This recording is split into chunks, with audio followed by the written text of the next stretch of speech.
आशीष यादव जी का एक गाना है, किस्मतिया में जो लिखल रही उहे न होई जान हो। और जिनको किस्मत से जाना था वो तो चले गए ना।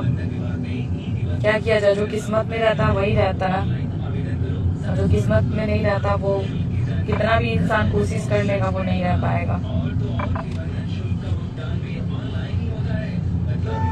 आशीष यादव जी का एक गाना है, किस्मतिया में जो लिखल रही उहे न होई जान हो।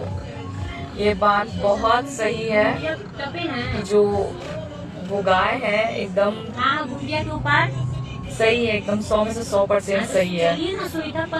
किस्मतिया में जो लिखल रही उहे न होई जान हो। हम वो बहुत ज्यादा उस गाने को सुनते हैं, बहुत ज्यादा अच्छा लगता है। हाँ, और रेलवे घूमते हुए जो ट्रेन गया था ना, तो सिर्फ वही चीज है, हाँ, तो जो किस्मत में रहेगा वही मिलेगा। अब आगे देखते हैं क्या होता है। अरे आ रहे हैं जी। और आप लोग से बस हम यही चाहते हैं कि आप लोग अच्छा कमेंट कीजिए, आप लोग का सपोर्ट का जरूरत है।